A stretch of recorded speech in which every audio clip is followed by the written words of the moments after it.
Então, pessoal, olha só, a gente vai indo para o penúltima aula conteudista, né, do curso, e falar de o Heart do Wireless Heart. Esses slides não são meus, eu peguei eles na internet, estou ajeitando aos poucos, né? E vou aproveitar muita coisa, tem muito texto aqui, eu não gosto de muito texto, então eu vou ajeitar aos poucos, mas isso é uma cópia descarada mesmo, tá?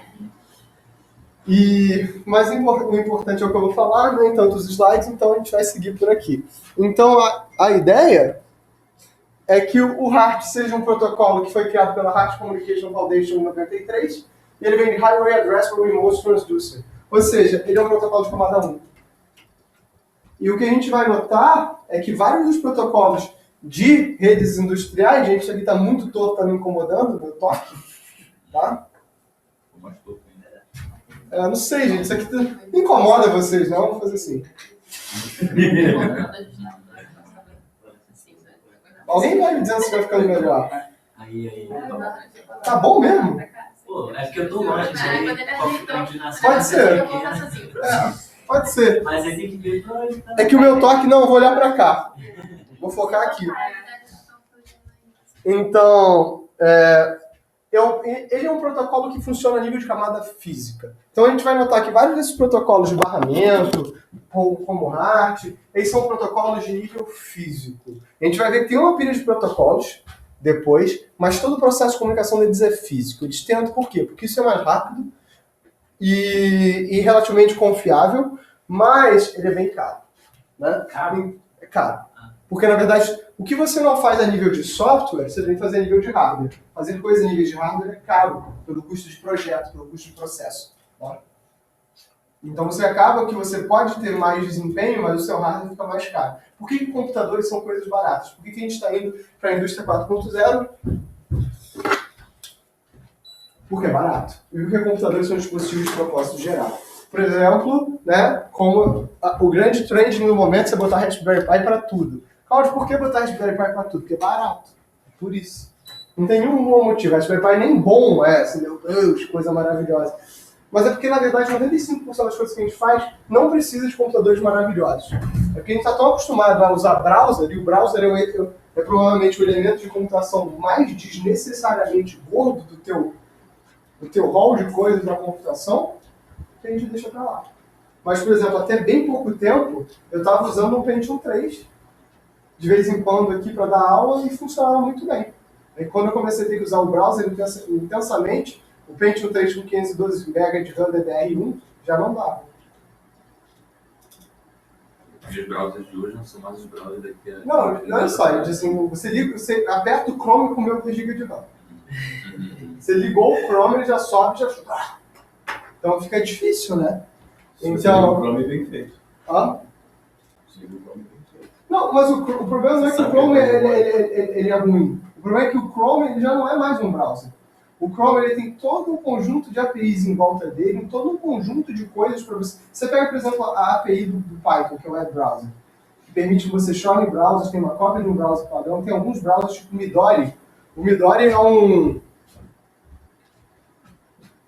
Tem o Midori, tem o Dilo, que são browsers de low resource. Só que aí a gente tem todas umas interfaces ricas em JavaScript, que são extremamente bizarras, e aí você quer fazer o load e quer rodar isso em tempo real. É por isso que surgiu o WebAssembly, para ver se dava um speed-up nessas paradas. E não deu. Como professor de segurança, o WebAssembly é coisa de sacanagem. E imagina você poder compilar software da tua plataforma em tempo real com um software que veio de uma empresa que não está assinado e você não sabe quem é. Isso é bizarro. Isso é bem bizarro. Ou então, por exemplo, todo mundo aqui já mexeu com Arduino, né?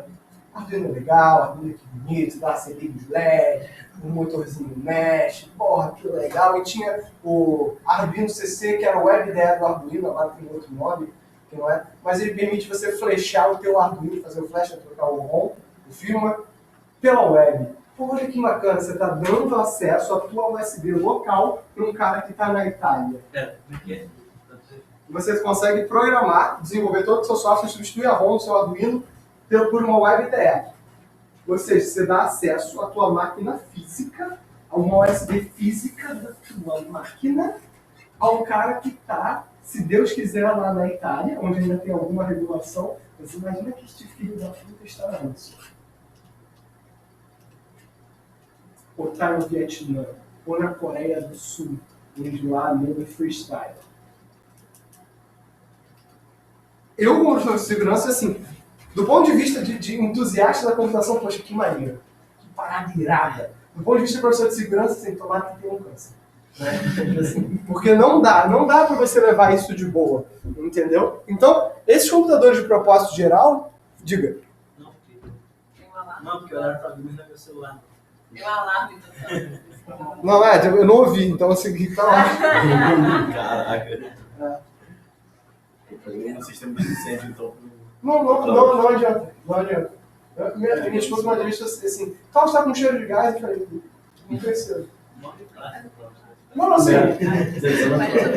não, assim, não percebo. Ela falou, Carlos tá com cheiro de gás. Tá. Sério. Então, assim, tipo, eu tenho certeza que assim, eu vou morrer, tipo assim, num hotel, uma vez assim. Eu não vou começar a andar com um cheiro de Ghostbuster, né? Tipo, cheio de sensores, mas tá bom. As pessoas, você só dá segurança para o mestrado? Eu só dou pra graduação, na verdade. Eu ofereço, porque em geral eu ofereço. Os períodos pares são das obrigatórias, que eu vou dar LP e rede no mesmo período, e os ímpares são das eletivas. Tradicionalmente eu dou segurança e IoT. Mas eu às vezes mudo segurança e IoT rede sem fio. Não sei, período que vem, tipo assim, a minha vida está mudando de tal forma que eu não tenho a menor ideia do que vai acontecer no período que vem. Então está no período que vem entre segurança e IoT. IoT deve, com certeza deve dar IoT. Segurança, IoT, engenharia de software e ciência de dados. Mas você usa algum livro específico? Para qual deles? Eu gosto muito do livro do Stalin. É um Stalin. Criptografia e segurança.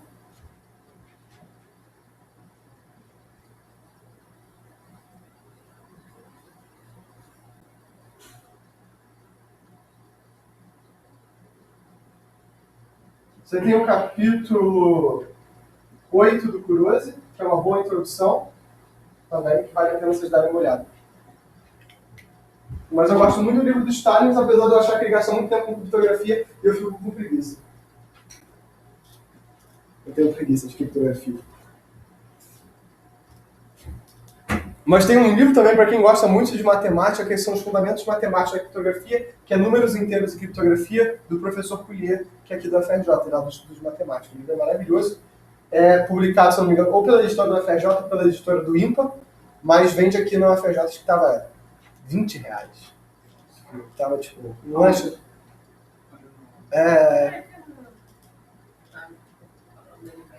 Nada, você tem? Eu acho que tem. Números Inteiros e Criptografia. E ele fala os fundamentos matemáticos da criptografia RSA. E tem uma página dele também, uma cópia em PDF do livro. Os extratos, né? Ele deixa. Collier. Quando eu crescer, quero ser que nem ele. Só me faltam uns 50 pontos de QI. Mas o resto, tamo junto. É quem maluco que joga nas 11, o cara é bom pesquisador, o cara é bom professor. Pô, o cara é fantástico, assim. Tô torcendo pra que ele seja uma pessoa ruim, porque senão é sacanagem. Então, assim, a gente está trabalhando com comunicação digital. E a essência do protocolo é bem idiota. É variação de corrente. Ele trabalha única e exclusivamente com variação de corrente. Então, ele vai fazer a disseminação de instrumentos inteligentes, ou seja, microprocessados, e ele vai tentar fazer parametrização. A gente faz a mesma coisa com Power over Ethernet. Né? A gente faz com a Ethernet através da internet. Power over Ethernet, PoE é você alimentar pelo cabo de rede o teu dispositivo, mas ao mesmo tempo você também troca dados. Então tem a internet via rede elétrica, o RART é um dos primeiros protocolos que tenta fazer troca de dados através da rede elétrica. Então, ele vai permitir que a informação seja transmitida por um sinal de 4 a 20 miliamperes. Ou seja, na verdade, tudo que ele está fazendo é usando o teorema de Shannon para fazer troca de dados. Não sei se seria umas PLC Como assim? para trocar dados usando energia elétrica? Sim. Uhum. Do mesmo modelo, né? A ideia é mesmo. Então, a característica de acesso remoto, ou seja, eu estou falando isso aqui em 93, né? Suportes a Mas instrumentos quando você fala assim, trocado por sistema elétrico, na verdade você está falando que é um cabo elétrico. É um fio. Não, assim, é os fios não utilizados você usa para isso. Por exemplo, no cabo da internet, né, a gente tem 4 pares trançados. Esses 4 pares trançados, só 2 pares são utilizados na verdade. Os outros lá estão só para gerar efeito de campo. Então não é PLC. É isso. Não, Então não é PLC. não é PLC. Porque eu estou entendendo que meio como transmitir energia elétrica. Não, PLC é uma coisa, transmitir Power over Ethernet é uma outra coisa, e o RART é uma terceira coisa. Tá. Então, assim, a ideia é a mesma. Eu tenho uns negócios que não estão usados, vamos passar nas correntes aqui, para ver se dá. Passa É isso. Assim, a ideia principal é a mesma, que você tem cabos não utilizados, você tem material de transmissão que pode passar corrente que você não está utilizando, você está utilizando ou para gerar efeito de campo, ou para diminuir resistência, ou para alguma outra coisa que agora você pode utilizar. O que o RAST estava dizendo é o seguinte, olha, eu já posso cabear esse negócio, já tem um monte de cabo por aqui, por que eu não posso transformar algum desses pulsos em informação? Então, a informação aqui do RART, ela é extremamente limitada. Só que o RART ficou muito popular.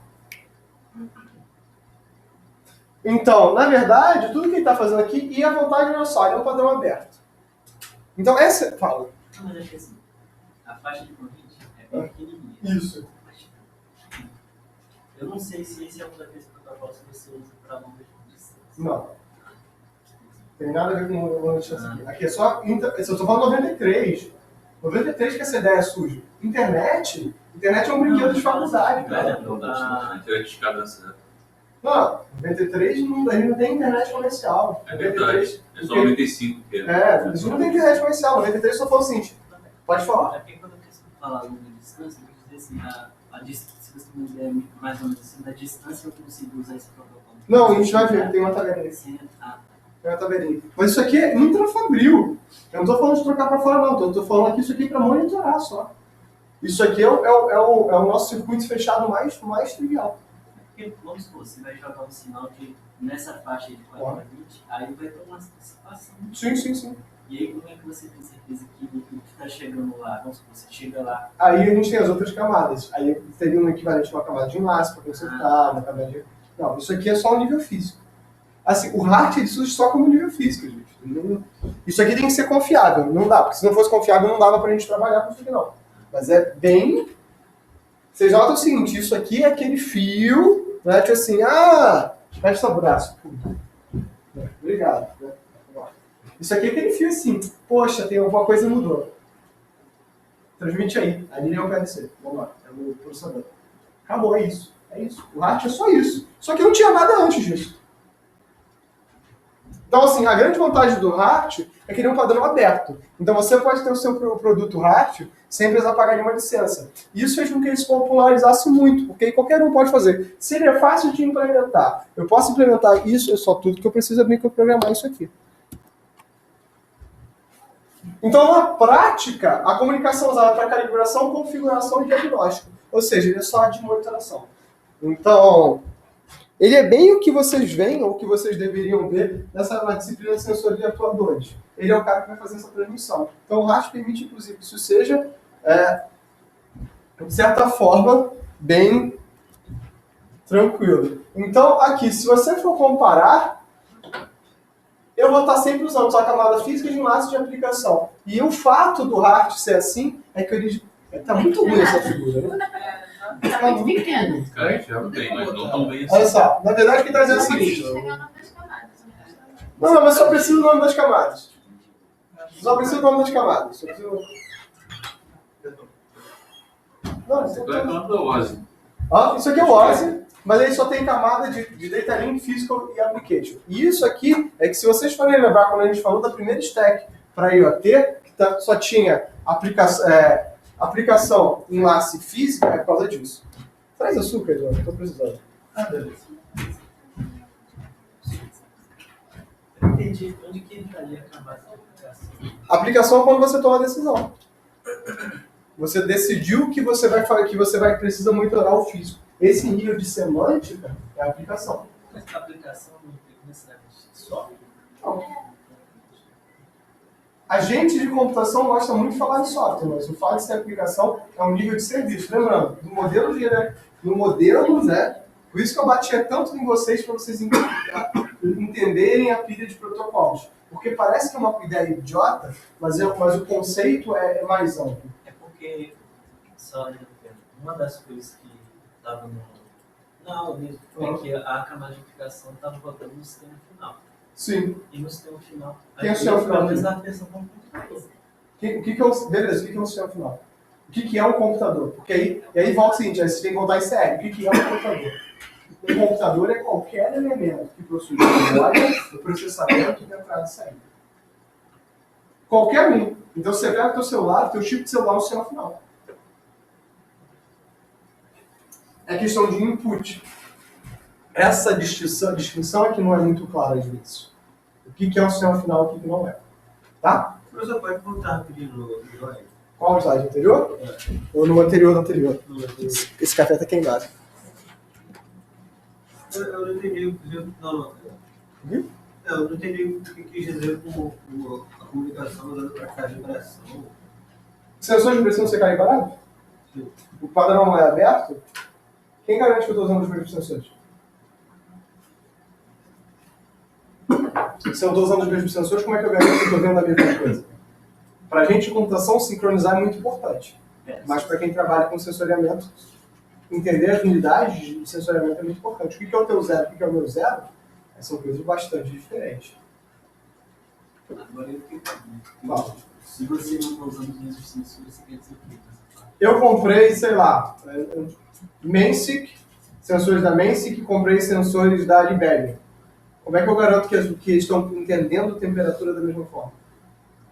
Assim, a fábrica homogênea ela é muito bonita, mas ela não é nem um pouco verdade. E intrinsecamente, o que eu estou dizendo para vocês e pedindo aqui nessa disciplina é o seguinte: esqueça a homogeneidade. A homogeneidade é uma mentira. Você trata com heterogeneidade, mas você não é heterogêneo. Mas, apesar de heterogêneo, os dois não precisam conversar com... Aí essa é a camada de aplicação que você está pedindo. Não, porque assim, se para eu calibrar um sensor diferente, vou mandar um sinal para ele, ele precisa entender o que é isso. Não. Uma coisa é você entender, a outra coisa é você dizer. Então, por exemplo, assim, diga, vamos pegar os... E aí vai entrar na área que eu mais gosto, que eu vou me perder na aula. O que é informação? Né? Quem entrou no meu tema de doutorado, aí é merda. Vai dar ruim. Tá ótimo. Eu só preciso de açúcar para eu não morrer. Eu não tô nem mais tomando café, agora só tô consumindo açúcar e cafeína. Se tivesse pílula, tava melhor. Então, olha só, como é que a informação é processada? Informação, né? A minha área de formação, a área que eu mais atuo, é uma área dentro desse grande escopo de IoT, fusão de dados, de IoT, assim, da indústria 4.0, capacita 4, machine learning, que é chamado fusão de dados. Fusão de dados não é um conjunto de técnicas. Fusão de dados é uma filosofia de tratamento da informação que diz que a informação ela não existe, ela é só um rol de interpretações que você dá ao longo do caminho. Então, no começo de tudo, informação não existe, ela é uma interpretação. O que é temperatura? São moléculas vibrando. O que um sensor de temperatura faz? Ele tenta, de alguma forma, avaliar que essa componente física existe. E agora é o seguinte, a partir desse momento, né, quando você diz que você está tendo um sensor de temperatura, você está adicionando significado à sua informação. Então você está dizendo que aquela vibração que você mediu, de alguma forma, em alguma escala, representa a temperatura. Isso é o que a gente chama de nível de feature, ou característica. Então você está assumindo que o seu sensor assume uma característica, que é a medição de temperatura. Quando você chega e diz que a tua temperatura é em Celsius, ou é em Fahrenheit, ou é em Kelvin, você está adicionando símbolos, uma lógica àquela operação. Como assim, Cláudio? Porque isso não é só temperatura? Claro que não. Porque quando você está trabalhando com Kelvin, Fahrenheit, você está adicionando ali uma série de operações que só aquele tipo vai dizer. Por exemplo, você dizer que algo está congelado ou não, varia do tipo de informação que você está coletando. Então, no final é que você chega à decisão. A partir O que o sensor em geral vai até o nível de símbolo, que é decidir qual é a variável, qual tipo de operação e qual o estado que a tua aplicação está. Então, por exemplo, um sensor pode dizer para você se algo está congelado ou não. Isso é uma microdecisão, que é esse processo aqui. Só que para eu decidir que eu cheguei nessa microdecisão, esses diferentes sensores precisam colaborar, porque existe erro estatístico da medição. Mais uma vez, é porque vocês deveriam fazer proveste onde você fala de porra de parafuso, de altura da turma, da nota, não serve pra nada isso, né? Isso, eu já conversei com o Vladimir, que é o diretor da matemática, falando, e aí, galera? Tá em jogo esse negócio aí, né? Tá ruim, né? Não tá legal. E, mais uma vez, essa é uma daquelas provas de que eu não deveria lidar com seres humanos, né? Eu deveria ser guardado numa caixa muito longe de pessoas. Mas quando você tem esse erro estatístico, ou seja, esse modelo de vibração é algo que é muito difícil, né? Quando você não estuda cálculo, você tem a ilusão que o comportamento ele é contínuo, que o comportamento ele é repetível. Mas a única coisa certa na natureza é o caos. A natureza é caótica. Ou seja, não tem uma reta. A reta é uma mentira do cacete. O que você tem é um conjunto de dados que se aglutina em torno de uma média. Essa média representa a reta. E é isso que a média serve. A média é só uma demonstração de tendência. Mas não existe média. Não tem nada que seja tipo uma parábola bonita no mundo real. Né? Ah, mas eu vi em física que o negócio da gravidade lá gera uma parábola, segundo grau. Põe uma bola com uns espinhos na tua cara. O que você vai ter é menos porque você tem atenuações do sinal, da mesma forma que acontece. Então, se você tem dois sensores que são do mesmo fabricante e são iguais, eles têm um erro estatístico associado. Se você tem dois sensores que são iguais, são do mesmo fabricante e estão em posições diferentes, em distâncias diferentes, a medição deles pode ser diferente. Para isso serve a calibração. Então, é isso que a gente está fazendo aqui. Garantindo que este cara, né, uma vez calibrado, ele vai estar medindo de formas relativamente parecidas. A configuração é esse segundo passo. Estou dizendo assim, eu estou em Celsius, estou em Fahrenheit, estou em Kelvin. Você quer ver? Isso é tão bizarramente complicado que um dos projetos Apollo explodiu porque alguém copiou e colocou. Apollo, uma das naves que explodiu foi porque alguém copiou o código errado. Tá? Tinha um negócio que era medido em graus, o programa foi feito pensando em graus e copiou o código de radiano. A operação fazia todo sentido igual, mas ninguém parou para verificar. Ou então era em metro, e os caras metro estava por milha. Era uma coisa tão idiota que, assim, que alguma coisa tipo assim, para aqui, eu ajeito depois. Vai estar do lado. Tá.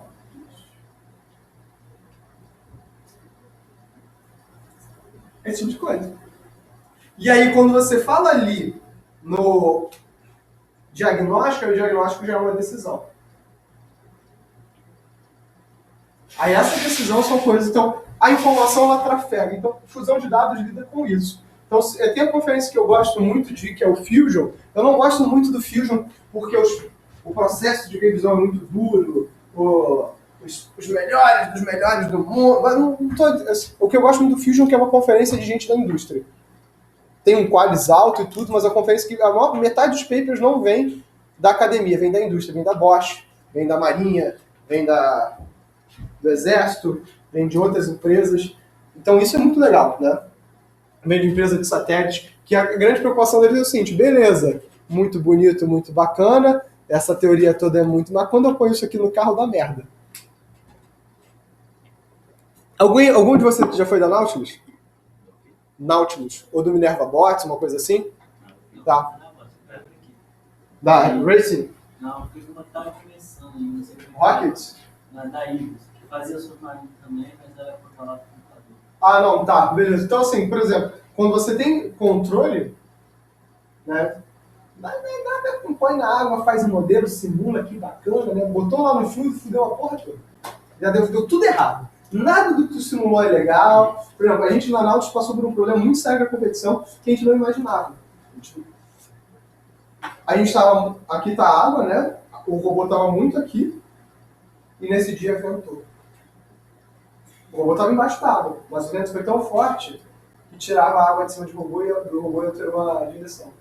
Então o robô, todo o cálculo que a gente tinha feito, ia dar tempo, não deu, porque ele quis calcular a rota várias vezes durante o processo, porque ele não estava afundado o suficiente. Mas afundar significa que você tem que compensar a pressão. Então você perde processamento, porque na verdade, quanto mais próximo da borda, menos eu tenho que me preocupar com a estabilidade do robô, porque as coisas têm a tendência a boiar, né?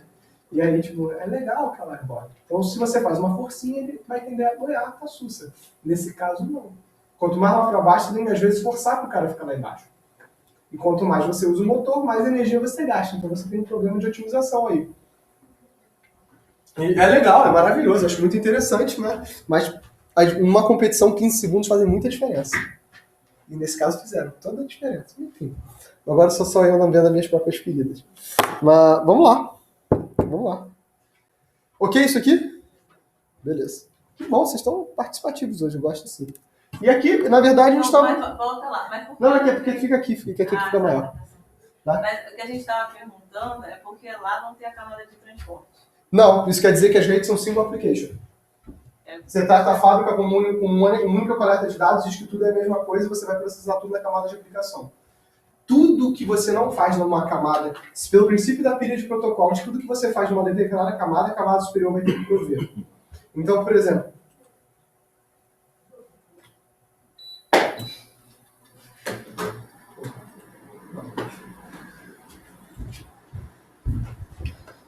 eu pensei em fazer o seguinte, um robozinho que verifica a temperatura. Se a temperatura aumentou, ele usa a comunicação, né, infravermelho para ligar o ar-condicionado. Mas isso é o cúmulo do deboche com a existência, né? Você, ao invés de consertar o ar-condicionado, aquele trabalho, você faz um bacalho, né? Emissor de infravermelho e o sensor deve ser baratíssimo. Vai estar testando Não, mas isso vai destruir o ar-condicionado no médio e longo prazo. Não, é o cabo de água aqui atrás. Ele provavelmente não está condensando. Ele não consegue tirar e ele desliga, porque ele superaquece. É porque isso aqui não devia estar aqui, né? Isso aqui não deveria estar aqui. Né? Deveria, enfim, eu não quero entrar nesse mérito, vou ficar chateado. Então, aqui, a camada física vai especificar como é que os dispositivos vão ser conectados, né? Qual é o tipo de cabo, distâncias e aterramento. E define a forma que o sinal digital vai ser codificado. E o pessoal de computação não gosta disso aqui porque a gente caga nisso aqui e finge que está tudo bem. A gente vai dizer, o pessoal da eletrônica entregou isso aqui e está sussa. Né? A gente gosta muito da camada de enlace para cima. Então, por exemplo, eu dou muito a minha aula da camada de enlace para cima e digo, vocês já viram isso em outra aula? Que legal. Né? Basicamente porque eu não gosto, acho chato para burro. Né? Mas quando eu estava trabalhando com o pessoal das Forças Armadas, né, eu via a galera fazer umas paradas bizarras. Já viram um negócio na internet que é você fazer uma antena, ampliar sinal de Wi-Fi usando latinha de Coca-Cola? Cara, isso já tem tempo, né, cara? Tinha aquele... Tá, isso tem tempo que eu trabalhei com eles, né? Era que chamava o jogo Giz, né? Isso não, para fazer... porque a gente tinha uma aberta, não mudava uma senha, o cara riscava os fios não até a rede aberta, não sei o quê. Não, mas isso você está falando é Word Driving. Word Driving é você ir com um carro, com um computador, motorizando aqui com tudo isso. Mas assim, você ia buscar. Então, por exemplo, se você fosse andando de carro aqui pela Avenida Vermelha, isso tudo corria de fora. Não sei, tem uma gráfica ali em São Cristóvão que faz banner. E toda vez que você passava de carro pela linha vermelha, e se você passasse devagar, você ia notar que a rede deles era aberta. Nossa, vai passar devagar. O OneDrive é isso, você dividir Por isso que devagar. tem engarrafamento. Acontece. É por isso que o Cláudio não dirige. Porque ele tem um monte de coisa, né? Que é mais isso. Não, e aí, por exemplo, se vocês querem ver como isso é escroto, se você pegar o Metaxploit para celular, o Metaxploit o que é o Metaxploit? É um framework, um conjunto de software de análise de verificação. Se você coloca o Metaxploit rodando dentro do Termux, que é uma aplicação Android, no teu celular, e fica andando pela cidade, coletando logs... Não, bota no ônibus e deixa lá debaixo do mundo. Mas ônibus no Rio de Janeiro eu não confio não. Se eu deixar alguma coisa no ônibus, com certeza você tava lá. Debaixo dele. Meu amigo, vou levar com a cadeira junto. E aí, tipo, cara, é o que eu sempre falo. A Brasil era pra ter Wi-Fi na Brasil toda. Nego atirou o negócio. O Rio de Janeiro não é para amadores. É, tipo, Brasil assim, não é para amadores. Tipo, pô, não, o Rio, aqui, o Rio de Janeiro tá de parabéns. Não, o Rio é acima da média. O Rio tá, tipo... O Rio é você viver o Brasil modo hard. Então, o que eu vou mostrar aqui é essa figura aqui, que é um sistema simples. Que eu vou ter aqui um controlador, um sensor hard, que ele vai transmitir nesse sinal de 4 a 20, pegando o sinal da fonte. Então, o padrão de comunicação de 4 a 20 mHz, que é largamente utilizado como forma de transmitir informação com elementos de controle de registro. Ou seja, tudo que eu estou fazendo aqui sai passando um sinal de onda para medir para o meu controlador, para eu poder medir essa minha comunicação. Então, na verdade, o que eu estou fazendo aqui é brincando de Morse, só que com outro sinal. Claudio, que bosta é que bosta. É um cocô. Mas funciona muito bem, porque na verdade tudo que eu estou fazendo é misturando a comunicação digital com a analógica. Aí eu vou, na verdade, pegar esse sinal que é analógico e digitalizar de alguma forma, usando uma forma de codificação, que é o que a gente chama de codificação Manchester. E é uma das coisas que eu não falo em sala de aula, porque eu acho chato, meu orientador de mestrado. Se eu ouvisse isso, ele dar um pescotar, mas como você não fala de codificação? É chato. É chato. Mas eles têm aula disso. Então, assim, vocês sabem o que é codificação Manchester? Você falou em A gente é da camada, né? Não, mas isso daí é uma Camada 1. Eu falei sobre isso? Comentou até que era o short do. Eu não lembro agora disso, mas você dava os sinais. Aí fazia o short.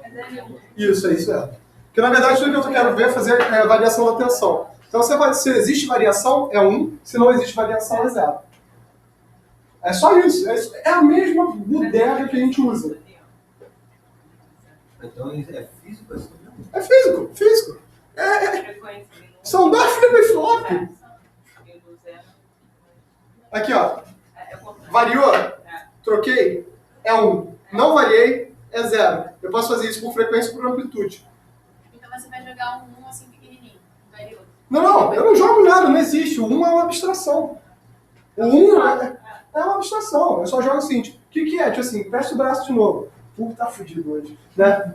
Livre é o PLC, vamos lá. Então eu tô sempre transmitindo dado. Isso. Rapidinho. Agora assim, isso é 1. Aí continuo transmitindo. Só que nisso que eu tô rápido e volto, isso também é uma variação. Então conta como 1. Enquanto eu tô aqui balançando igual, é 0. Então assim, é só isso. Por quê? Porque na verdade, originalmente, isso era mecânico. Então era válvula aberta, válvula fechada. 0, 1. Mecânico é devagar. Pô, vamos trocar esse negócio de mecânico, né? Porque mecânico não dá. Então a gente botou válvula elétrica.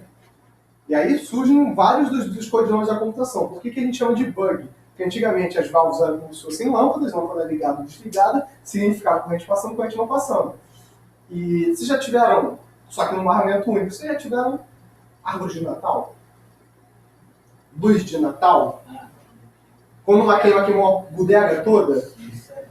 Então, exatamente assim. Então, o que acontecia é que os bugs eram atraídos pela luz, entravam nas lâmpadas e queimavam as lâmpadas. Então, tinha um candango, que era o catador de bugs, né, que era o debugger, que era o cara que ia no computador, trocava essas válvulas. Então, o debugger era uma pessoa que tirava os bugs das máquinas, literalmente. Ridículo isso, né? Mas eles veem isso daí, não essa parte, mas essa parte de modulação de frequência, eles têm processamento de sinais. Não, então beleza. Isso já é princípio de rádio. Não, isso é a mesma bosta, a gente faz isso desde 1840, gente, pelo amor de Deus. Marconi já fazia isso aqui, a gente não melhorou muito disso aqui não. A gente não sabe melhorar muito isso aqui não. Qual é a contribuição de Shannon?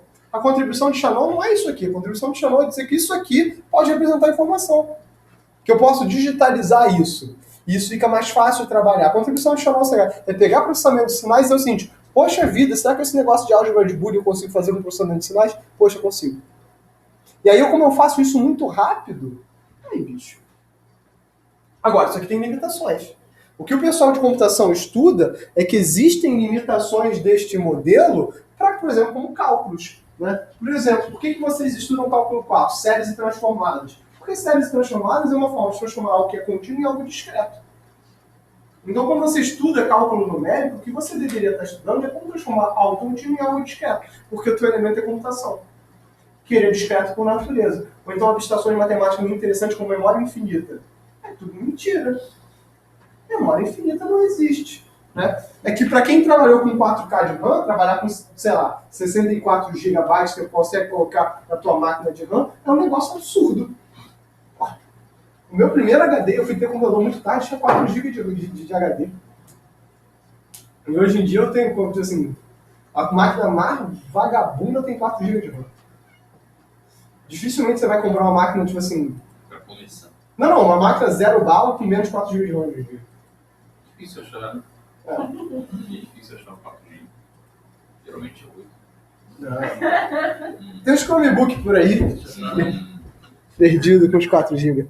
Mas, gente, Raspberry tá com 4. o Raspberry 4 é com 4 GB, né? Debochado, né? Debochado isso, né? Não, tipo assim, gente, eu tenho um Chromebook com 2 GB de RAM, que até hoje funciona. Não, assim, eu tô falando, esse Pentium 3 com 512 MB, funciona. Eu tava com um projeto que a gente faz lá com a Cari, né, que eu falei pros caras, cara, em vez de montar um laboratório, dá um monte de Raspberry Pi pras crianças.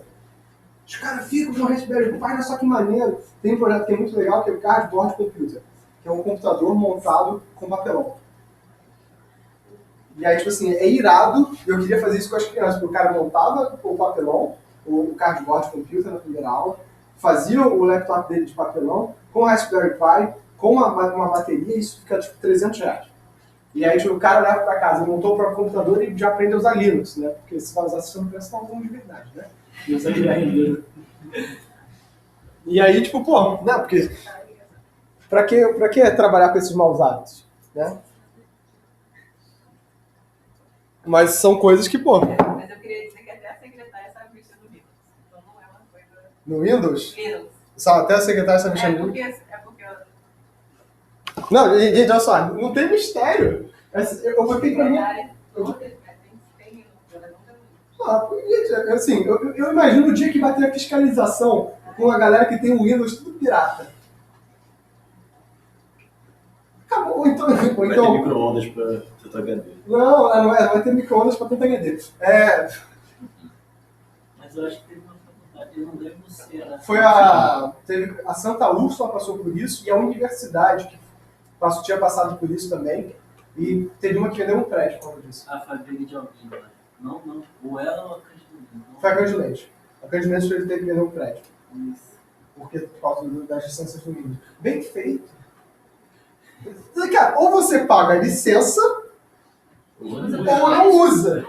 Essa é a regra. É que nem, por exemplo, assim, a Hackintosh. Já sabe o que é o Hackintosh? É você instalar macOS numa máquina que não é Mac. Dá pra fazer? Dá pra fazer. Não estou dizendo que eu já tenha feito, mas estou dizendo que na internet tudo se mostra, né? Essas coisas acontecem, né? De vez em quando aparece magicamente um macOS no computador aleatório. O que você vai fazer? Bater na pessoa? Enfim. Então, é uma forma de você poder fazer aplicativos para iOS sem você ter um MacBook, que é o PIB da Tanzânia, né? Então, o que rola nesse negócio aqui? A Apple não deixa, é proibido. Ou então o caso mais tradicional, se você vai numa escola de engenharia e pergunta assim, quantos alunos pagaram pelo mestrado? Tem um estudante, né? Porque, mas é sem boleta, né? Relatos de Não é nem professor pagou. Já ouvi relato de que Não, é mais de lá que libera. É verdade, a gente já ouviu o o professor falou que crack. o próprio MATLAB libera o crack para os estudantes acessarem. Não, a gente já tentou negociar com o MATLAB várias É que eles não brincam, né? Negro lá é duro, né? Então Ele eu... já chorou, falou que é país pobre, que Mas não pode ser, né? Não, gente, mas... Gente, olha só, é sem doleta. A versão estudante é sem doleta. Por ano. É? 100 doleta por ano, pô. Mas 55 por ano, Acho que é por ano. porque há muitos anos atrás era sem doleta a versão estudante. Ponto. Só que não tinha vários toolbox. Não, mas Porque ninguém quer usar o MATLAB, é, né, vai gente? dar mais uma vez. Ninguém quer usar MATLAB, nem quer usar toolbox, né? Vamos dar a Não, real. mas eu acho que essa estudante é sem toolbox. Eu acho que você paga. Sim, não. Era sem doleta, uns 5 anos atrás, sem toolbox nenhuma. E agora virou esse negócio aí, essa Subscribe Edition de 55 doleta por ano. Amigão, você... Varia. De 20 doleta a... Eu pego uma que era 4.000 doleta. 4.000 por máquina. é por máquina, gente. É um absurdo. Gente, sai lá. Python. Porra, vocês não têm dúvida. Eu aboli o MATLAB da minha vida por 2 motivos, apesar do MATLAB ter ganhado muito. Isso assim. Uma, eu não piratei, eu odeio piratear. Pô, a gente também não gosta não. Não, sim. Há relatos Eu tô rindo, porra, vou fazer gatear. que... MATLAB. Gatear. Não, exatamente. Assim. Não. Vai, pô. Eu não gosto de piratear. Não pode explicar. Claro que o pessoal que dá FMG. Tá escrito. Boa, pô. Tá bom. Eu tenho quase 200 inscritos. Tem coisa melhor aí. Um deles é o senhor do MATLAB lá. Assim. Não, mas eles Tudo sabem, são eles vieram aqui, a gente começou a negociar, eles sumiram. Não, gente, assim, É impossível, tipo assim, o MATLAB lança uma versão nova. Na mesma semana já tem a versão hackeada. É impossível que não seja alguma coisa de dentro. cara, é assim, é porque você tá brincando com as pessoas erradas. Mas. É muito raro. Não, cara, mas é muito fácil. Mas, enfim, você fez o GL reversa? Pra ver como é que ele programa mal? Alguém programa muito mal.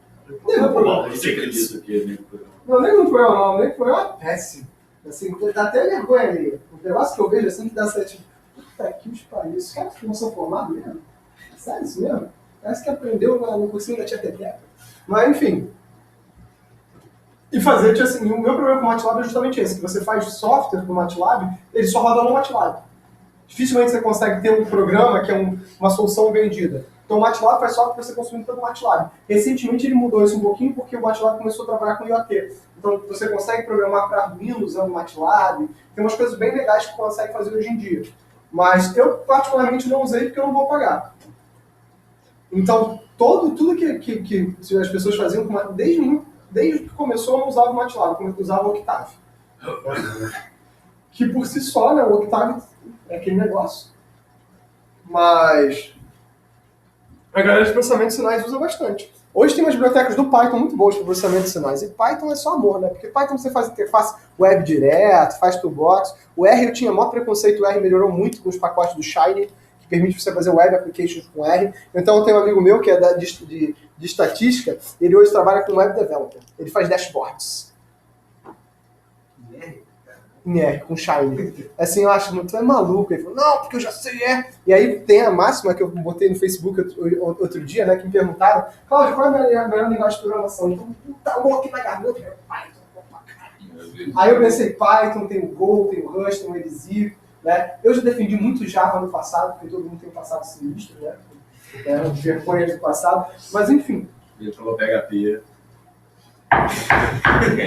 Eu só falo de linguagem de programação, gente.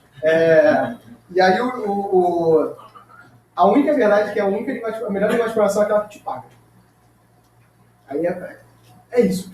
Porque não adianta eu dizer para vocês assim, não usa o MATLAB. Se todo o teu software é feito em MATLAB, não aprende Fortran, por exemplo, falar para o cara de astronomia, não aprende Fortran, não adianta, o cara vai dizer assim, tá, beleza, esse cast todo eu faço o quê? Ah, não faz isso aqui não, foda-se, eu fazer tudo zero. Assim. Ou então, tipo assim, o pessoal de eletrônica, cara, não usa C. Não existe. Então, assim, você vai trabalhar com a ferramenta que está mais adequada. Por exemplo, eu posso fazer coisas com Python, porque algumas coisas são com Python, mas tem coisas que eu tenho que usar C, até hoje. Ou às vezes Assembly. Já tentou programar uma referência Bayesiana em Assembly? É muito legal. É muito bacana. Enfim, mas chega o barco, só não chega o barco. Ou então, por exemplo, você já programou em Assembly em plataformas diferentes do x86? O set de instruções é diferente, então para cada sensor que você tem que ir no fabricante, olhar o set de instruções e aí fazer o programa para esse set de instruções. E aí, bicho? Graças a Deus existem outras linguagens de programação. Então, na camada física, a gente não está usando exatamente a codificação lógica, mas é Sabel 202, e a modulação é feita com sinais senoidais. Então, isso é um feijão com arroz de modulação de sinal. Tá? Então, eu vou ter um mestre primário, que é, aí sim, um dispositivo final, que é um computador, uma interface, um mestre secundário, que é o cara, que é o PLC bem tradicional, o RART, que é o meio de comunicação, e o escravo, que é o emissor de sinal. Ou seja, isso é um sistema cliente-servidor bem imbecil. É um pré-cliente-servidor, onde eu tenho a questão de master e escravo. Se vocês forem fazer IoT ou forem fazer rede sem fio, isso é bem parecido com o Bluetooth. O Bluetooth funciona assim até hoje. Só que a diferença é que, na verdade, no HART eu tenho essa tradução, barra analógica, barra digital. Então, o protocolo mestre-escravo é um token pass. Eu digo o seguinte, olha assim, amigão, aqui tem a minha medição, pode ser? Pode ser. Professor, consegue ajudar a diferença entre os dois, né? Cliente e servidor eu falo a nível da aplicação. Eu posso ter um servidor para atender vários clientes. Mestre-escravo, ao mesmo tempo, só tenho um para um. Ué, eu achava que você tinha um mestre e você podia ter vários escravos. Não. É assim, eu posso ter um servidor atende N clientes. Um mestre pode ter N escravos, mas num Delta T específico eu só tenho um escravo. Enquanto, aí vem aquela diferença da rede de multiplexação estatística e a rede de circuito. Nas redes de circuito, eu vario via TDM ou FDM, mas eu divido o tempo ou a frequência para um cara por vez. Já nas redes datagrama, eu tenho disputa de acesso, é o que a gente chama de CSMA, que é Resense Multiple Access. Isso só porque é a camada física. Isso só porque é a camada física. Então, o formato do pacote do HART, né? Ele é dessa forma aqui, nesse formatinho, né? Um preâmbulo, um start byte, um endereço, um comando, uma contagem de bits e um status. E se a gente for ver, o RFID é exatamente assim. Porque o RFID, eu não falei de RFID para vocês, eu falei. Eu dei aula Não, acho que ele deu aula também. de RFID? Tá. Então, como se vocês lembram, é porque eu já não sei, como eu estou dando ao mesmo tempo nesse período redes sem fio e redes industriais, eu já não sei mais para quem eu falei o que e quando. Né? Então, assim, o formato do RFID, se vocês lembram, é só isso aqui. E aqui eu tenho dados e essa paridade. Paridade é simplesmente para gerenciar controle. Então, se a gente vem aqui, né, é ponto a ponto, somente os mestres iniciam a comunicação, exatamente que nem no Bluetooth, né, e exatamente que nem no RFID, porque eu só vou iniciar a comunicação quando o leitor chegar no sensor, né, no reader, o reader chegar lá na tag. Então, é a mesma estrutura. E um leitor só lê uma tag por vez. Então, por isso que ele é mestre escravo. Apesar de eu estar na área de alcance de vários, eu só leio uma tag por vez, que é aquela troca de dados de paridade. A paridade é aquele protocolo Stop-Wait, onde bit a bit vai fazer o seguinte. Recebeu o bit? Recebi. Então, é Stop-Wait, bit a bit. Né? O que torna ele muito lento. O HART é muito lento comparado às tecnologias IP tradicionais, mas a ideia de ele ser um padrão aberto, ele ser um padrão de camada física e de ser facilmente implementável na estrutura, é que fez com que ele ganhasse muita popularidade. Eu não vou ficar lendo isso aqui, não. Blá, blá, blá. O modelo pode ser de broadcast ou burst, onde, na verdade, o que eu faço é o seguinte, ao invés de eu parear para 3 ou 4, para vários escravos simultaneamente, o que eu faço é o seguinte, escravo, você tem coisa para transmitir? Diz sim. Sim, isso ganhou o token. Você tem muita coisa para transmitir? Sim. Então eu vou ficar alocando vários espaços simultâneos para eles. Ou seja, é dividido por tempo. E o broadcast é quando eu vou do mestre para os escravos todos ao mesmo tempo. Ao mesmo tempo não, sequencialmente, mas para todos os escravos. Ou seja, não existe um broadcast real como existe em redes de computadores, mas um envio sequencial de mensagem. Cara, eu entendi. O broadcast ainda assim é só com um escravo só. É como se eu dissesse, vou mandar broadcast, mando para todos vocês. A mesma mensagem, copio. Eu perco o tempo de processamento da mensagem. Sequencialmente. A rede de comunicação tem uma corrente fixa de 4 mA até 15 dispositivos com tags diferentes e até 3.000 metros de comprimento, um par. Respondendo a tua pergunta, no máximo 3 km. Pouco, 3 km é coisa pra cacete. Só que se você botar esticado, né, galera? Lembrando que isso é barramento, todos os caras têm que estar no barramento. 3.000 enrolando não é grande coisa, não. Essa é a treta. E o tempo de varredura é meio segundo por dispositivo. Gente, meio segundo por dispositivo para a rede de computadores é tempo infinito. É absurdamente devagar. Então dá até desespero, só de olhar. Mas funciona, porque qualquer um pode implementar.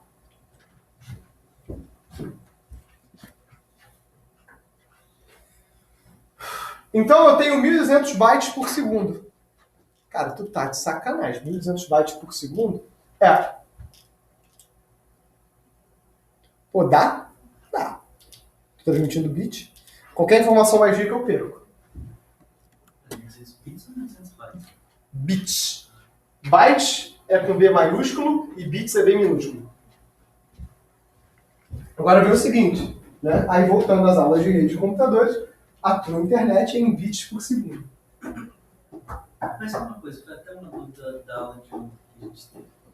Que tinha uma questão lá que isso aqui estava falando, que quanto mais próximo do bit, maior é a velocidade para transmitir. Mas se você tem informação em blocos, seria mais lento. Não, na verdade o que ele está dizendo...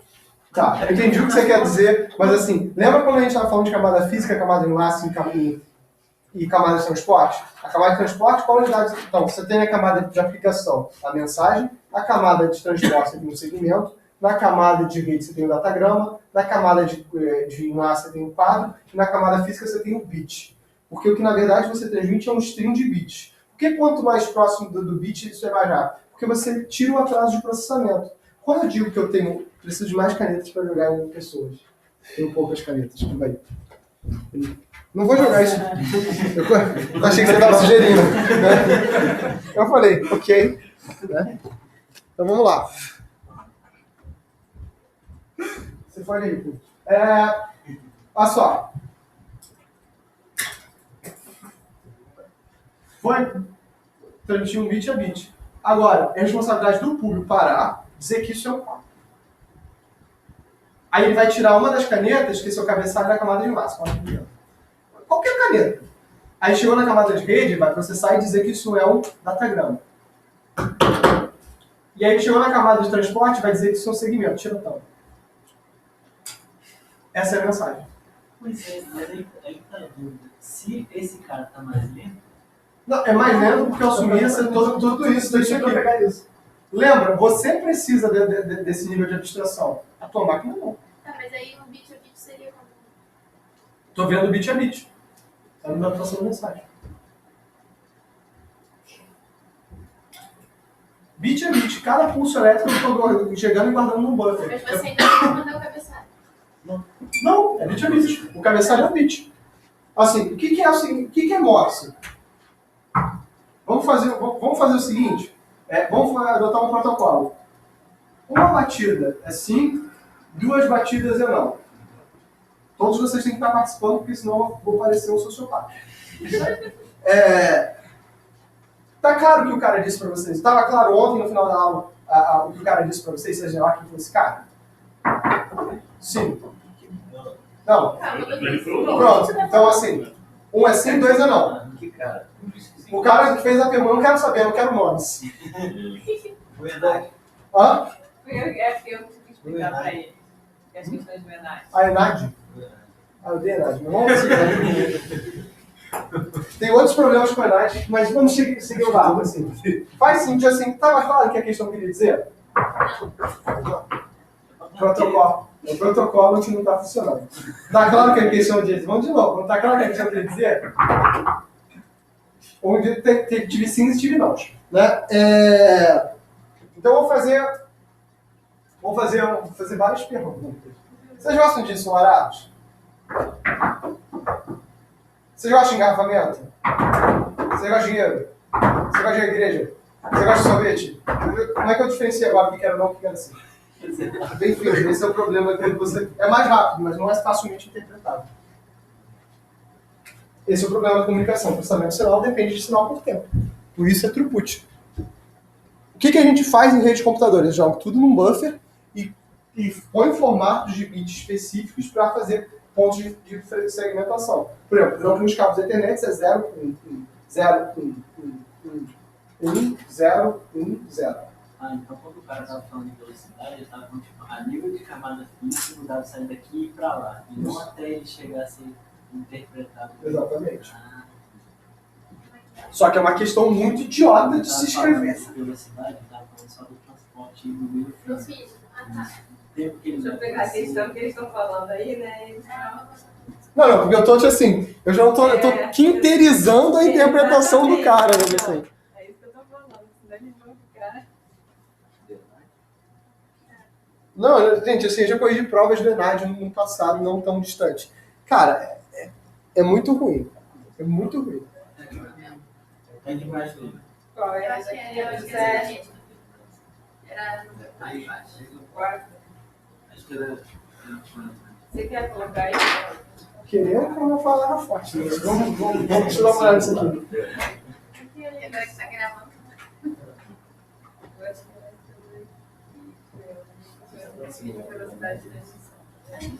Era essa? Era 3 eu acho que era 3 ou 4 para um mês. Foi livre quantidade.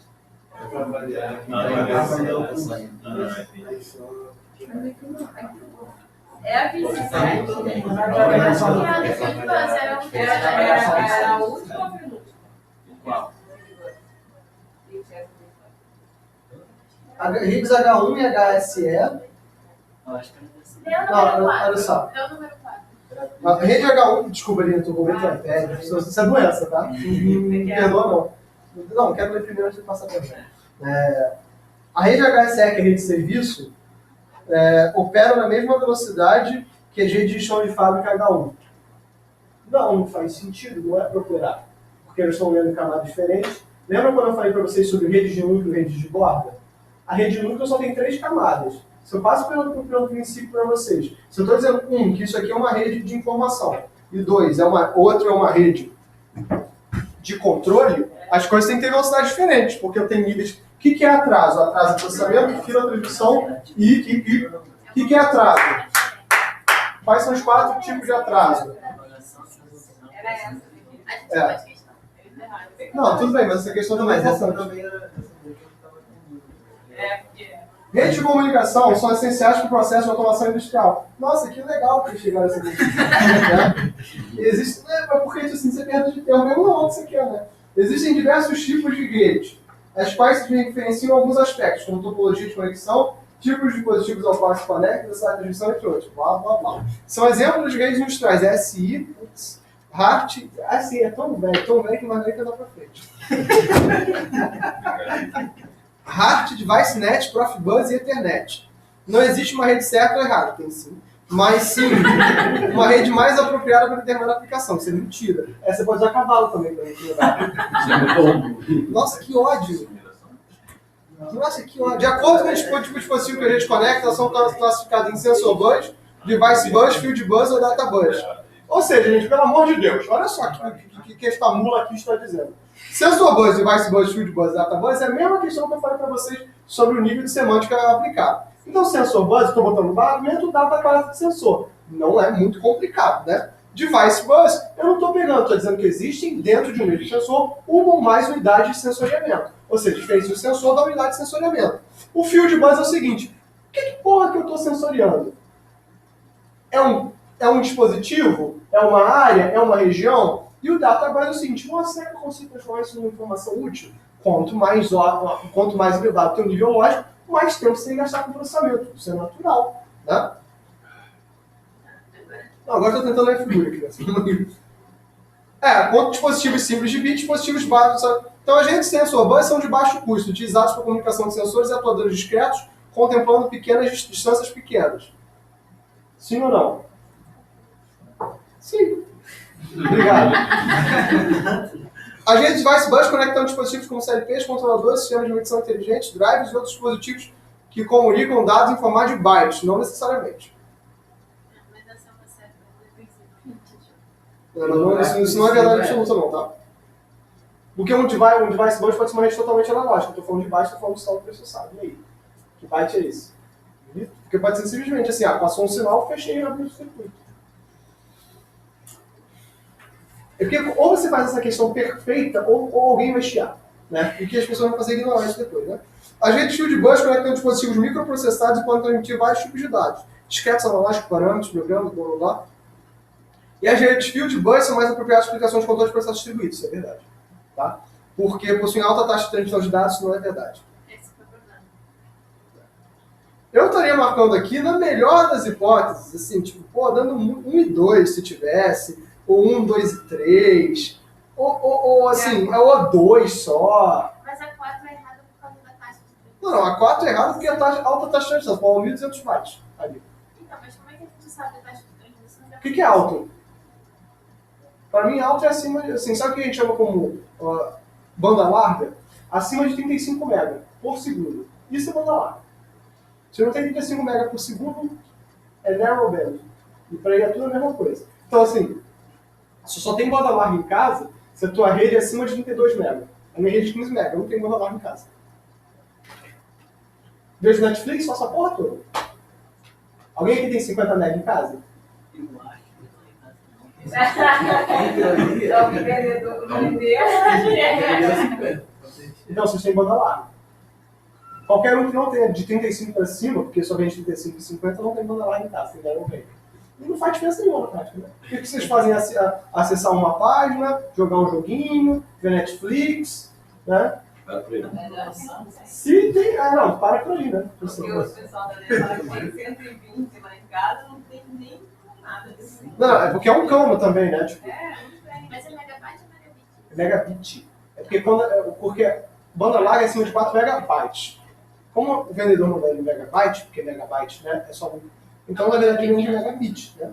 Parece um número maior. Né? Parece um número maior, sim.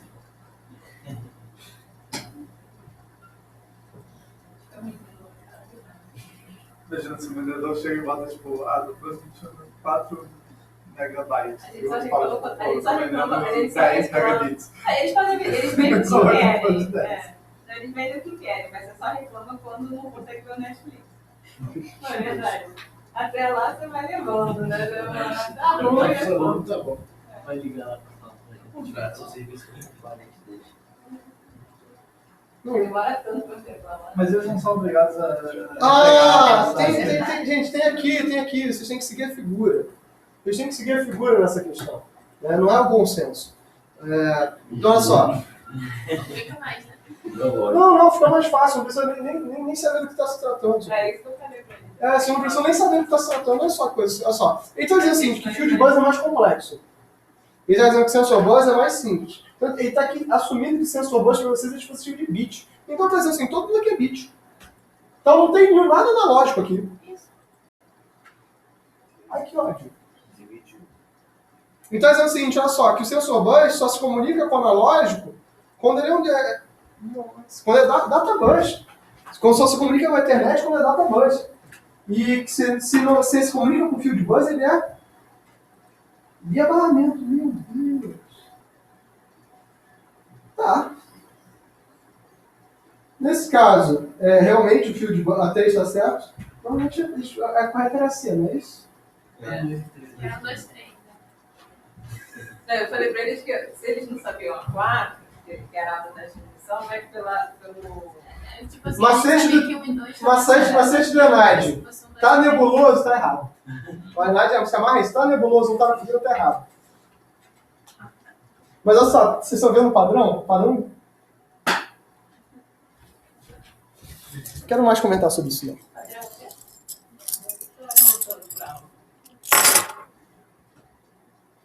Não, tá dando coisinhas no coração. Então, assim, é bom senso isso aí, galera. Segue a figura e...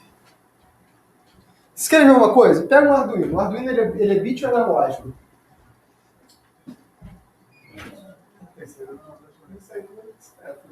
Ele é bit ou analógico? Essa é a pergunta que eu fiz.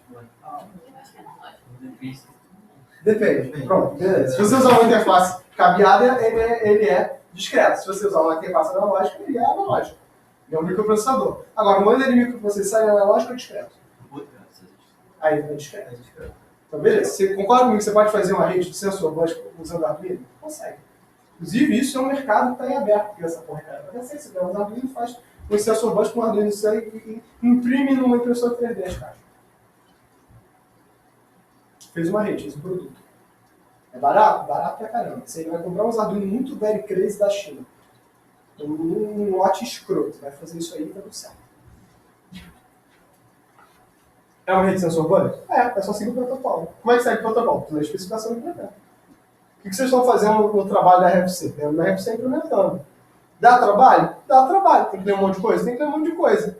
É difícil? Não. Porque isso não é feito para ser difícil, isso é feito para ser fácil. Porque se for difícil, ninguém implementa. Se ninguém implementar, não vende. Se não vende, ninguém ganha dinheiro. Porque o objetivo é ganhar dinheiro. Né? Isso aqui não tem mistério, não, cara. Isso aqui não é para ser muito inteligente. Agora, o nego gosta de complicar, gourmetizar esses negócios, né? Não tem gourmetização aqui. Olha só, essa porcaria aqui, ó. Lê fabricante e tipo de dispositivo. Lê variáveis primárias e unidades. Lê saída de corrente. Lê 4 variáveis pré-definidas. Lê escrever tag. Lê escrever mensagem com 32 caracteres. Essa é a tua mensagem, 32 caracteres. Por quê? Porque cada caractere é um byte. 8 vezes 32, 200 e pouco aí. Lê valores de range, de unidades, ou seja, ele só pode fazer isso aqui. Isso é tudo que o Hart faz. Por quê? Porque isso é a década de 90, galera. O que tinha na década de 90? Backstreet Boys, Britney Spears e Hart. Não é pra ser muito...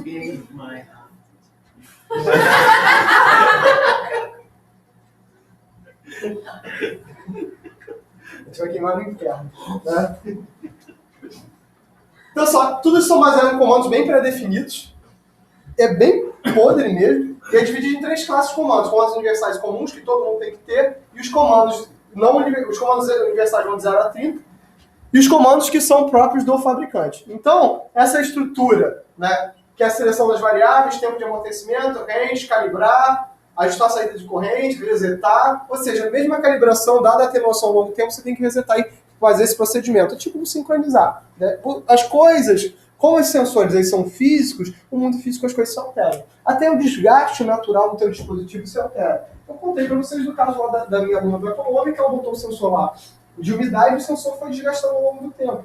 A gente teve que botar para um ambiente úmido um sensor subaquático. Ah, mas coletava pior, mas durava mais tempo. Tem um desgaste natural do dispositivo. Então, até você alertar que aquele dispositivo está quebrado é uma coisa importante. Tanto que uma das áreas que mais se estuda hoje em dia é a manutenção preditiva, onde a gente diz que dentro da área de machine learning, uma das coisas que a gente quer usar para a indústria 4.0 é prever quando é que eu vou precisar ter uma equipe lá para trocar dispositivos. Teve uma tese muito interessante lá. Tem umas 2 ou 3 teses lá no laboratório que são, tipo, usar, que a gente não chamava de aprendizado de máquina na época, porque a gente não sabia vender, a gente muito de vender, mas a gente usava sensores, usava algoritmos de modelagem de frequência natural, aquele feijão com arroz de transformado, é bem imbecil, né? Para verificar se a vibração estava seguindo uma frequência natural, se não estava seguindo frequência natural, seria um momento, isso seria indicativo de que você tem algum rompimento. A gente usava isso para pá de aerogerador. Então usava o sensor para medir a pá do aerogerador, pegava as frequências naturais e usava alguns métodos de predição. Então, né, ou seja, a gente já estava fazendo machine learning para sensores muito antes disso ser moda, né? E só mostra o seguinte, as pessoas já estão com esses problemas há anos. Agora a gente só está dando uma gourmetizada nesse negócio. Né? Tá fazendo mal. Não, a gente não, porque a gente é trouxa, não pode igual a gente. Mas os laboratórios estão fazendo só anos porque, tipo, existe uma necessidade. Aí a pergunta que eu faço para você assim, todo mundo está falando, TensorFlow para sensor. Não dá, amigão. Não vai, pô. Vai ficar uma merda. Fica horrível. E ficou, olha que louco. Então quando você tem, tipo, TensorFlow Mobile e você está pegando, mas pode pôr no seu celular. Meu amigo, meu celular tem 2 GB de RAM. Tem 4 GB de RAM. Se você pega um S qualquer coisa, você vai ter, tipo, RAM a dar com pau. Como é que aquilo é micro, entendeu? Micro é quando você tem 64K, quando tem 1 MB de RAM. E aí não vai dar, não tem rede neural que caiba nesse negócio. Por que Deep Learning não foi feito antes? Porque a gente era burro e não conseguia... entra aí, tá tendo aula. Fico com vergonha. Entra, criança. Não, eu tô dando aula. Você pode entrar e esperar. Professor, eu só queria saber alguma coisa. Eu só queria saber se está acontecendo.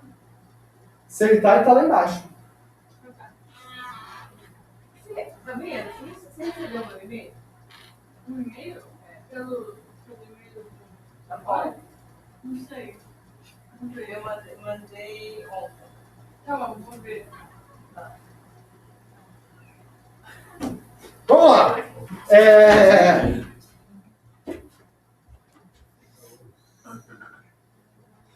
Ok, vamos lá. O que eu estava fazendo? Tá falando sobre a questão. Então, por que a gente não usou a aprendizagem de máquina até hoje? Por que a gente falava de Deep Learning para sensores até hoje? Porque não tem memória. A gente não tinha memória para trabalhar isso. Aí você teve melhorias, né, nesse negócio e agora a gente está querendo trazer isso para a indústria. Para trazer isso para a indústria, tem que jogar nesse dispositivo. Esse dispositivo não tem memória. Então tem uma grande gama de aprendizados estatísticos que podem ser usados para, por exemplo, manutenção preditiva, que não precisam de uma rede neural com 153 camadas, né? Ou seja, e na prática, a machine learning funciona muito melhor para processamento de sinais do que funciona, por exemplo, para identificar gatinhos em fotos, né? E tem os comandos específicos, né? Que são do próprio protocolo, como caracterização de válvulas, calibração de sensores, escrita de materiais de instalação, que, olha só, caracterizar válvula. Você acha que toda fábrica tem válvula? Pleno 2019? Né? Possível. Não, no mundo real. Não aqui na pré-história. Teve um colega de vocês que... Uma colega de vocês que me perguntou, Cláudio, mas você não acha que é legal se o cara se forma e fica no Brasil? Pô, eu acho muito legal. Realmente eu acho que, seria o ideal. Mas se não der, não deu. O mundo é grande, né? Você tem uma professora daqui que diz que vocês têm que se internacionalizar. Que horas são, né, gente? Deixa eu ver aqui. 11h40. 11h40. Deixa eu dar uma acelerada. Então, esse aqui é um exemplo de aplicação. Tem uma sala de controle com vários processos. Isso aqui tudo é feito em barramento. É por isso que a gente chama de bus, né? Porque são de barramentos, assim que é fácil. E eu vou conseguir controlar esses caras aqui. Então, eu vou ter malhas de controle com PIDs, ou seja, identificadores de processo. Cada ação de controle com esse sinal de 4 a 20 MHz. Com o protocolo, eu vou poder marcar os set points. Os set points são esses caras aqui, né? São todos os elementos que eu estou analisando. Eu tenho uma baixa velocidade para esses dados. Então, eu posso ter multiplexadores, né, que vão ser chamados de field devices. Né? Esses multiplexadores vão ser ponto a ponto com o cara que é o multiplexador, e esse cara aqui vai jogar para os outros multiplexadores. Ou seja, esse aqui, o que é um multiplexador? É um switch. O que um comutador faz, um switch, é isso aqui. Lembra que os switches, se vocês forem olhar o capítulo 4 do Kurosu, quando eu falo sobre roteamento, eu digo que existem 3 formas de você fazer roteamento. Roteamento via memória, roteamento via barramento e roteamento em malha. O que é roteamento via barramento? É isso aqui. O computador recebe de uma porta e decide para qual outra porta ele vai mandar uma mensagem. Um switch, ou seja, um comutador, é um multiplexador.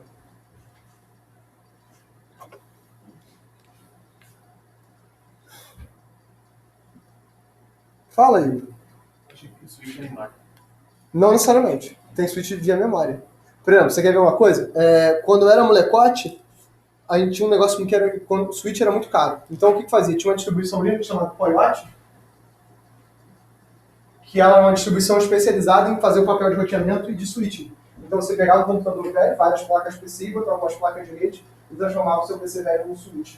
Óbvio, mas, isso é muito ridículo. Hoje em dia é muito ridículo, mas na época era muito caro. Isso saía muito barato no switch. Saía muito mais barato no switch. Hoje em dia, um switch é 50 prata. Na época era, muito caro. As pessoas não... Por que ficou barato? Porque todo mundo passou a ter vários computadores em casa. Antigamente você só tinha um computador em casa. Quando tinha. E aí você podia ter um modem na tua casa. A gente tinha 2 placas, na verdade, em cada computador. Muito sério. Isso. Que era uma topologia de barramento. Que é basicamente o que o switch faz. Eu andava com cabo cross na mochila.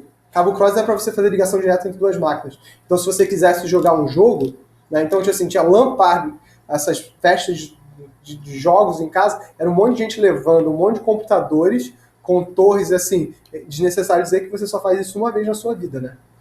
Porque você diz, foda-se, né, não tem condição. Né? E as pessoas levavam, né? Hoje em dia não, qualquer um tá carregando na mochila um negócio desse. Né? Inclusive, não sei se vocês já viram, a Samsung lançou o Samsung DeX, que é um produtinho que você transforma o seu celular com uma interface que é o DeX, com uma interface desktop. Então você simplesmente chega, tem um monitor e um teclado em casa, um negocinho que você coloca o seu Samsung, você pluga o teu Samsung que carrega, você consegue atender ligação e vira uma interface desktop. Então, assim, é claro que agora o teu celular ficou muito mais importante, né? Porque ele é o seu computador, o seu celular e tudo, mas é bizarro. Eu vou ter o gateway, que é o meu protocolo para rede externa. Ou seja, na verdade, tudo aqui, então, eu tenho aqui as válvulas de controle, os meus transmissores, os meus multiplexadores e uma rede externa de controle.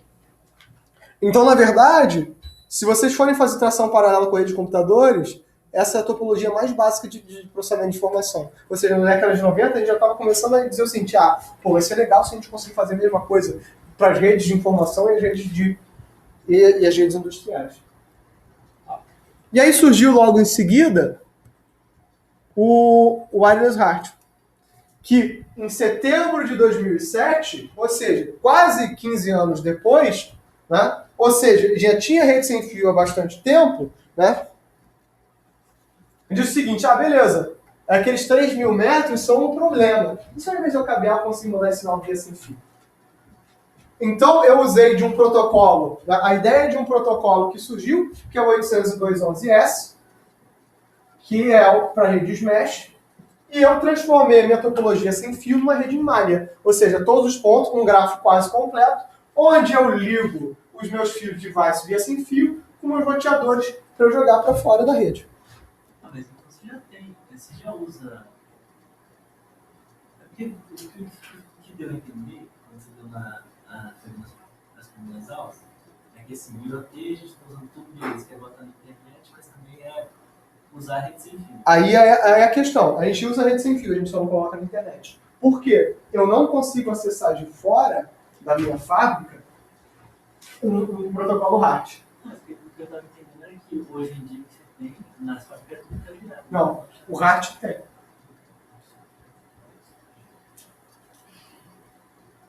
Hoje a grande discussão é a seguinte, por que eu migraria para IoT se eu tenho HART? Você migra para IoT porque você não quer só a informação da sua fábrica. Você quer trocar informação de todas as fábricas. O IoT não tem nada a ver com a tecnologia de transmissão embaixo. Essa é a grande questão. IoT tem a ver com a tua tecnologia de meio de caminho. Tem a ver com a informação, não tem a ver com a tecnologia de transmissão. Mas esse é um ótimo questionamento. Vocês têm que estar se questionando isso o tempo todo. Porque vocês vão entrar em lugares que tem o HART funcionando. Aí o cara vai com certeza dizer para vocês, IoT é bobagem. Depende do negócio do cara. IoT tem a ver com a interconexão de várias coisas. O grande lance do IoT não está no 802.15.4. O grande lance do IoT está no IP. O dispositivo IPv6. Aqui eu tenho naturalmente uma hierarquia. Esse cara aqui, ele só existe porque esse cara aqui existe. Esse cara aqui só existe porque esse cara aqui existe.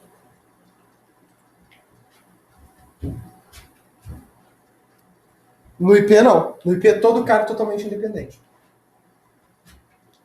Então tem coisas tipo Network Synchronization, Communication Security e Mesh Networking, né? Então essa Communication Security passa a ser muito mais importante. E aqui, né, eu passo a ter não só a camada física e de enlace e a aplicação, agora eu passo a ter que ter Network e transporte. Network para fazer roteamento a nível de camada Mesh. E nota, esse network não é IP, ou seja, é uma rede que não se comunica, e essa é a grande vantagem do HART. Ela não interopera. E o transporte, que não é TCP, é uma segmentação do meu pacote dado pelo próprio protocolo. Ou seja, é uma... Então, olha só, se vocês fizeram redes comigo, eu mostrei que existiam três pilhas, a ISO-OSI, a TCP/IP e a pilha do Kurose. Vieram aqui para redes industriais. Eu mostrei que tinha a pilha original, que era aplicação, enlace e físico. Depois a pilha do Zigbee, que era aplicação, enlace, rede e aplicação, rede, enlace físico. E depois tinha a pilha do 6LoWPAN, que era aplicação, transporte, rede, enlace físico. E agora estou mostrando a pilha do HART,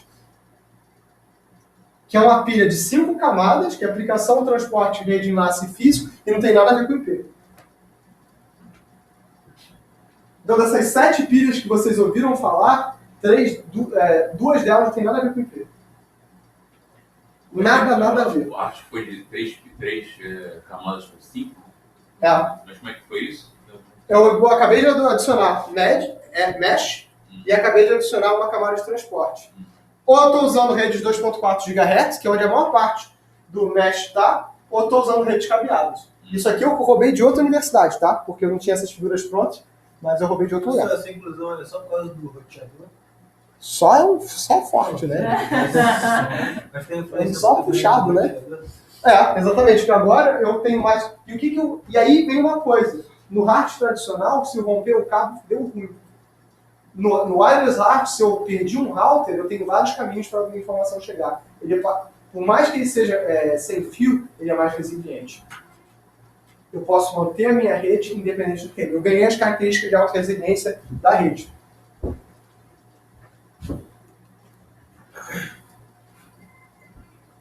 A camada física é extremamente similar ao 802.15.4. A camada de enlace, né, é muito parecida com o circuito virtual. E a segurança é um AES de 128 bits. Ou seja, o Wireless HART ele é contemporâneo do 802.15.4 com o mesmo padrão de criptografia. Ou seja, é praticamente o seguinte, assim, olha, é tipo 802.15.4, mas deixa pra lá. Isso facilita, inclusive, porque você pode ter todo esse modelo de comunicação e esse é mantido. O rádio é bem parecido. E 250k por channel, por canal, que é a mesma coisa que o 802.15.4 faz. E é isso. O Mac aqui é uma máquina de estados finitos, com um escalonador e um message handling, bem simples. E o roteamento em grafo, né? Bem parecido também com o do